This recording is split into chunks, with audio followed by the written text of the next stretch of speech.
There she is, sticking out. I know some people might say like a sore thumb, but I don't mind the deck that much. It's not my choice, but I have an idea for it, the deck color. And when the hull is painted red, and I have red sails, red sail cover, red bimini, I like the shape. I like the look of her. She stands out. She's tall, and she's wider than she feels when you're on board her. She looks pretty wide from this angle. I'm not gonna lie, I thought she was narrower. She's got a kind of a mean, aggressive look straight on. I like the three tiers. I like the levels. She has a tier at the bow, she has a tier mid-deck, then she has a tier at the back before the cockpit. I'll walk down here for a different view, more of a 3/4 view, and you'll get an idea of how tall she looks compared to, I mean, look at some of these other modern ones, obviously. Some of these new designs are very sleek, very, very low to the water. But, and then you look at her, and Fedora has really, really tall cabin. Like the cabin sticks out, stands out. She's much taller than almost all the modern boats, and that results in a tall, roomy space interior. And somebody, what did he say he was, 95, 6 centimeters? He stood up tall inside. So there's no height issue because I'm not that tall.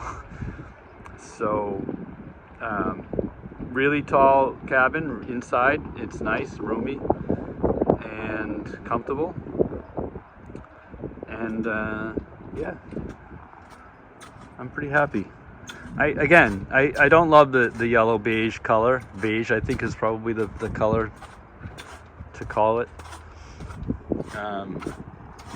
But honestly, the idea I have in mind, I think will work, and I think it'll be really cool and definitely unique. Definitely unique. And I really do like the front coming on straight on. That look is pretty aggressive. I do like it. She's got a nice shape. I want to see her with sails up, in motion, in heavy seas. Of course, that's going to be hard for me, being at the helm. Anyways, that's it. Well, it's a beautiful day here. It's gorgeous, actually. It's chilly. There's no doubt it's chilly. But it's October, late October in the Netherlands, so, and we're on the ocean, sea. And we're about to do a sea trial. So we've done pretty much all the interior checking that we needed to do. The engine's running. And we're gonna go out in the water, check her out. I like this. Yeah. I mean, hopefully I never have to work on the motor, but No. obviously I will. And to be able to slide this out, really, really nice. Convenient, huh? Yeah.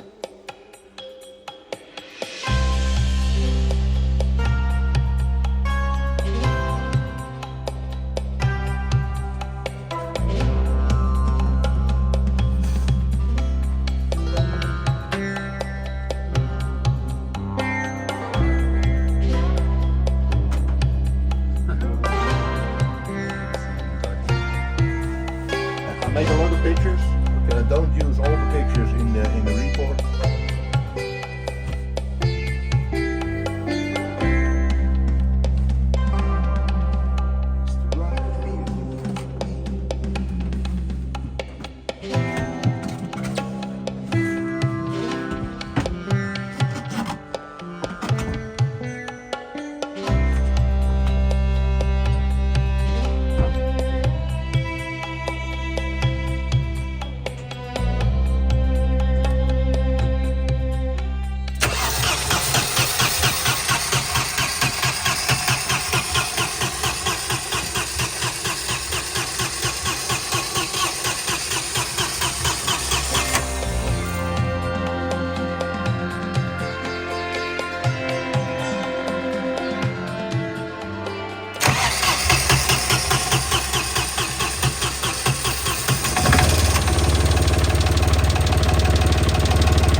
And here you can see the view that I will have from the helm, more or less.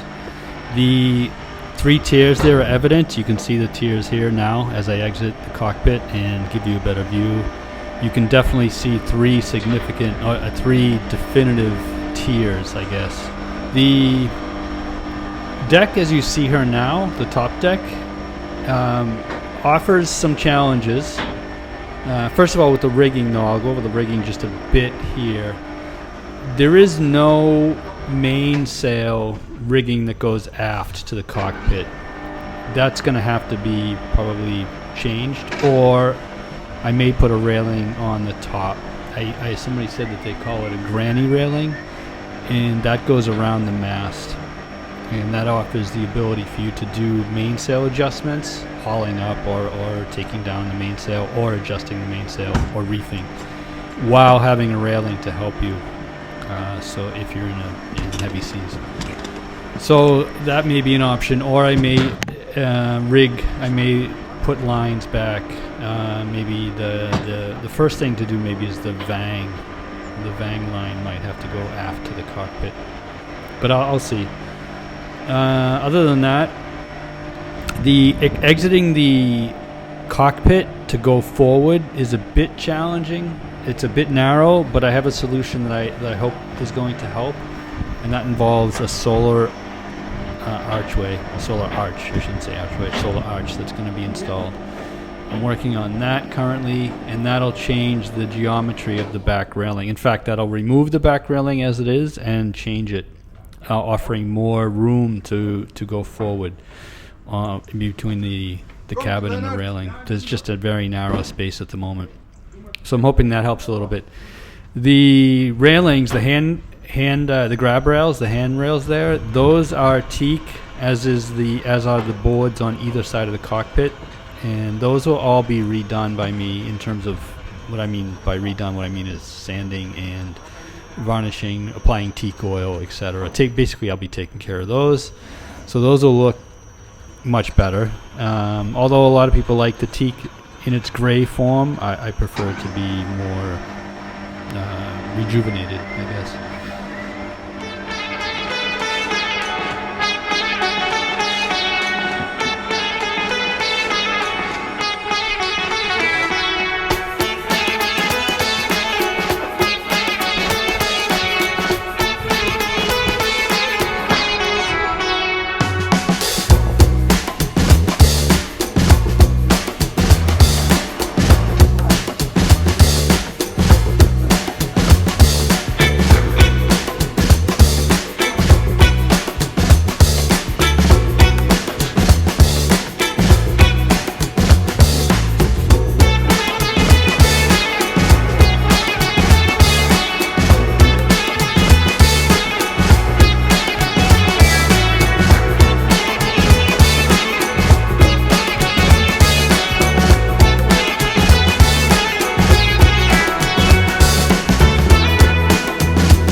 far so good.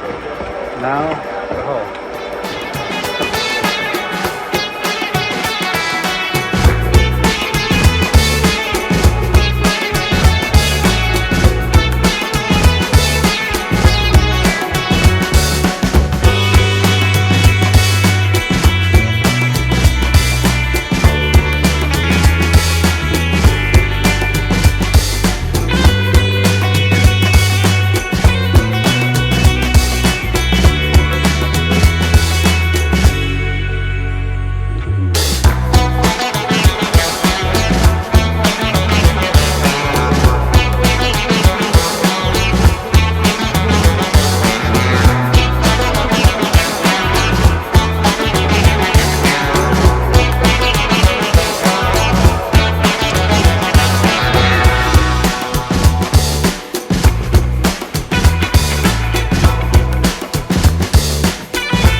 Regarding the bow thruster, I'm pretty happy about that. That's a huge help, especially for somebody like me who has very little to no experience operating a boat such as this.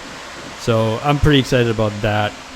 The surveyor said that it was overpowered, which is a good thing, obviously, for this in this case. Overpowered meaning the one installed was designed to be used for a larger boat, or actually probably designed to be used for this size boat. What he said was that most people that install bow thrusters, they install them thinking that they're just going to help, and then when they actually need their help, the bow thruster to help, they're in conditions that are too strong, and the wind and or tide and or waves overpowers the bow thruster. So I'm pretty happy with the surveyor's opinion about that.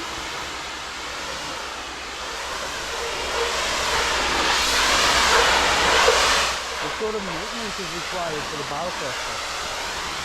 And the engine is somewhere in the bow. Yeah. Did you see it? Yeah. You need the berth beneath the berth. Okay. Yeah. Well, it's quite new. It's electric? Yes, electric, but it's quite new. It's not old. What do you think of the house shape? Your opinion?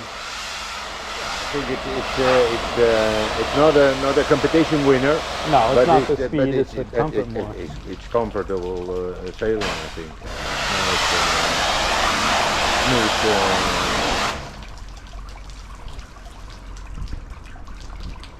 More stable, less speed. Yeah, less speed, but more easy in waves. Not very hard in not the first one in America, but it's a nice way to go to America, I think. Good. So I won't win the race, but I'll be comfortable. Yeah. Good. That's all I want. I'm not out to win a race. No. Actually, the opposite. I'm out to enjoy and go, take things slowly.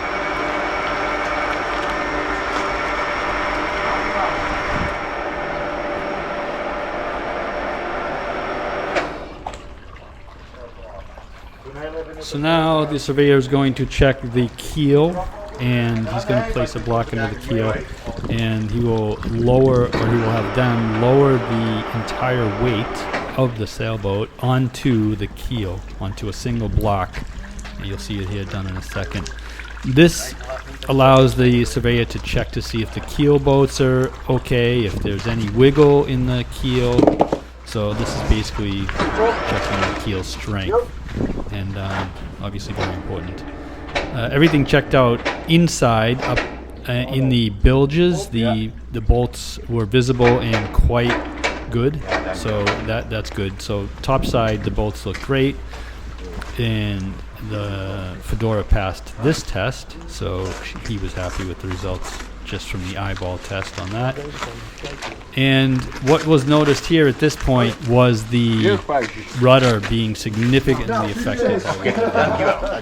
And I don't know what they said there, but I'm assuming it was something about the rudder being shit or lowering the price or whatever. They made a joke in Dutch, but you can see here there's some serious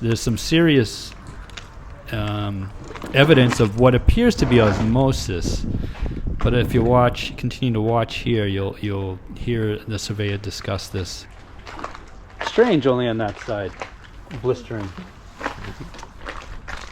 Oh yeah, that's osmosis.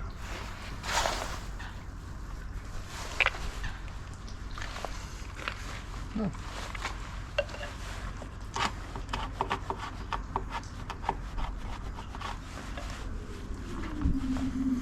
No, it's no osmosis. Sorry? It's no osmosis. It's not osmosis. It's not osmosis. And what is it? It certainly looks. Yeah, it looks like. Yeah. But it's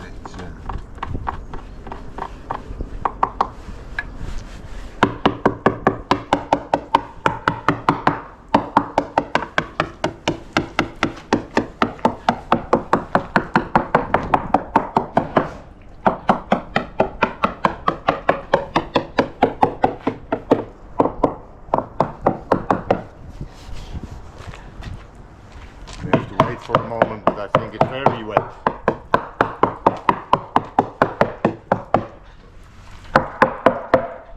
Hear the difference, eh?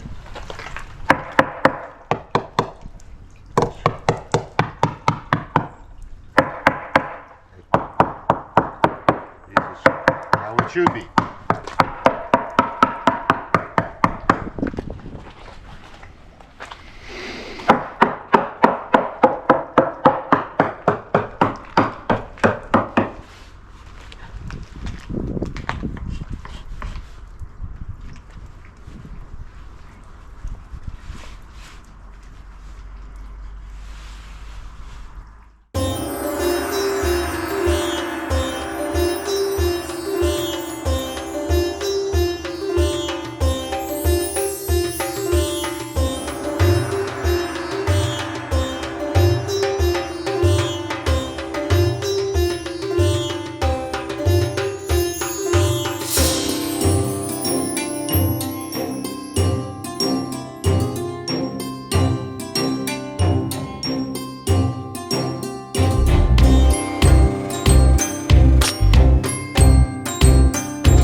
Well,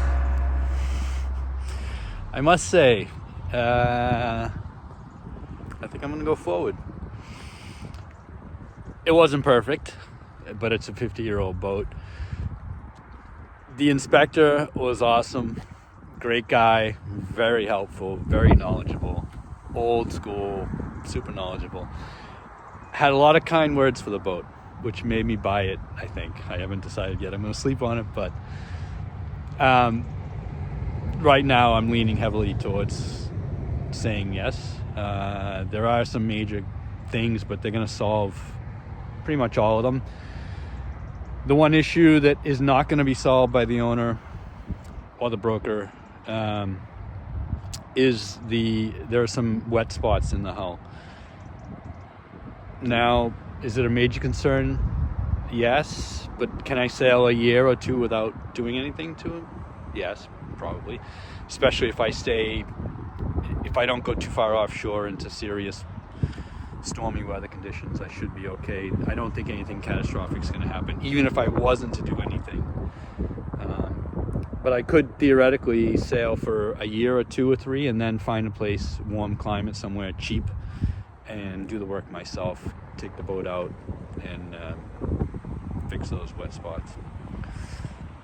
That was the major issue. The rudder is a mess. The rudder was not done properly. The last time the boat was worked on, the hull and the rudder, there were some areas where they didn't let the osmosis treatment, they didn't let things dry long enough during the osmosis treatment. And there are some areas where it's evident. And one of those areas is the rudder. The rudder is completely wet, soaked inside. So that needs to actually come off. They're going to take that off, remove it, repair it. Probably not replace it because you can't just buy those things. So they're going to have to repair it. But it's going to be done professionally, and that's going to be done at the cost of the owner. Then there are some other, I wouldn't say minor things, like the shaft is leaking. The propeller shaft seal is leaking. That's not a minor thing. It's a small leak, but it's not a minor thing. But that's also going to be done by the owner, which is good news because then I don't have to worry about it for a little while. I don't know. Water pump is leaking. That's going to be done by the owner.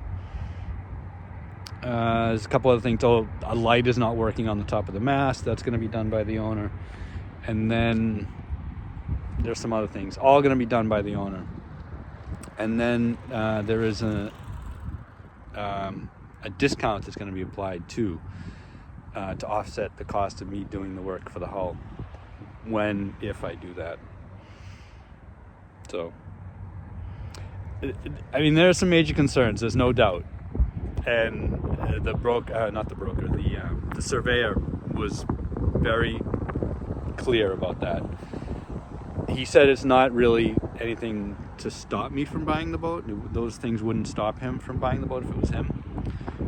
But he said, make sure you're aware that the hull has that issue and should probably be addressed at some point because it's not going to get any better, is what he was saying basically. Water spreads throughout the hull. If it's balsa wood inside or whatever wood is inside the laminate, that the water's just going to spread throughout the hull eventually. So it needs to be addressed at some point. But this is true of any old boat, really. All these issues are, I don't want to say normal, but this is an occurrence that happens quite regularly. So the surveyor said enough really good things about the boat, like it's unique, remarkable, they're well built, comfortable. You know, I think the phrase, he said it a few times, was you're not going to win any races, but you're going to be comfortable getting there. And, you know, I told him I want to eventually sail to America, and he said, well, you're not going to be the first to arrive, but you'll get there comfortably. And that was, I think, you know, a key moment for me. That's one of the reasons why I'm buying the boat. I'm not buying a boat to win races. That's not why I'm buying a boat. So, anyways, I'm walking. There's a long walk ahead of me, 30 minutes or so. I'm walking to a marine store, marine accessory store. And then there's a nice restaurant apparently next to that. So I'm taking a long walk to contemplate everything. And then I'm going to have dinner, contemplate some more, then sleep on it, and then go back tomorrow. I have all day tomorrow. They said I could go on the boat and do measuring, take photographs, whatever I need to do, I can do that tomorrow. I have to measure the transom for the hydrovane. I have to measure the kitchen areas, and there are some areas I need to measure. And I need to take inventory and assess the volume, what I can store on board. Oh, the other good thing, the sail, the main sail and the foresail are both pretty much brand new. I think the mainsail is brand new, and that's really good news. So I don't have to worry about the sails for a few years. temperatures at least. Anyways, that's the update.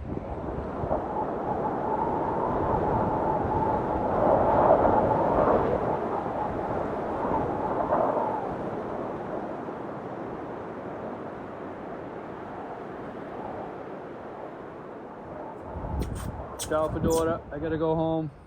I'll be back in 2 months. I'll be back in end of December, early January. Maybe sooner, but we'll see how things go. I gotta sell everything, store everything I don't sell, and pack, clean, and move out. So that's November and December for me. January is on board Fedora. And I'll be living comfortably, actually, because I spent all day in that cabin today inside, and it was cold, and not freezing cold, but it was cold. You can tell it's raw here. It was raining, and I didn't turn the heater on. He has an electric heater in the boat, and I didn't turn it on, and I didn't even really think about it. It was cold inside. I could have used it, but I didn't think about it. But then when I did turn it on, it was instantly warm inside. So plenty of insulation. Like the boat shouldn't be that hard to keep warm. When I'm inside in January, obviously it'll be colder than it is now, I know that. But when I'm inside in January, the marina fee, which is not expensive at all, it's 200 euros for a month. And that includes all electricity. So I can have the heater, the electric heater, which draws a lot of fucking energy. I can have that thing running 24/7 and not worry about the bill. So for 200 euros, I'm gonna have a nice warm place, and I can use all the facilities. They have free bicycles. I can go food shopping with their bicycles. And yeah, I'm looking forward to January. I got work to do on the boat, but not a ton, and it's going to be exciting and prepping for my trip down south through Europe, into the Rhine River, through the canals. Actually, somebody suggested I do the Maas River. Maas. I got to look it up. I got to do some research. I did a quick look up on Google about the Maas. Apparently that is much more romantic, much less hectic than the Rhine. So when you leave the Netherlands and you go south, if you choose the Rhine, it's commercial, it's heavy, there's strong currents. Upstream, it's really difficult going south because you're going upstream. And it's really busy. It's a huge commercial lane. So I was told that there's an alternative with enough draft, enough clearance on the bottom, below. I can do a more romantic way. So I gotta look into that. That'll be probably, I don't know, next month in between selling shit. I'll start to look at routes, and then January I'll definitely plan out everything. All sorts of waypoints. So yeah, I'm pretty stoked, actually. Fucking done with Italy and living there. I've been living there for 6 years. It's nice. I love my apartment. I love my view. I love my kitchen. I have 3 big screen TVs with Sonos speakers. I have a nice setup. Garage. I'm not that I don't like Italy and I don't like where I live, but I'm done with it. The romance is over. It's time for a new adventure. It's time to move on. Time to see things from a different perspective.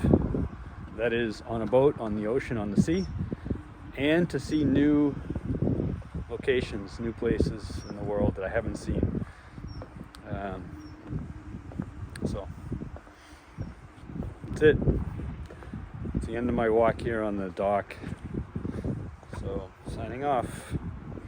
Ciao for now.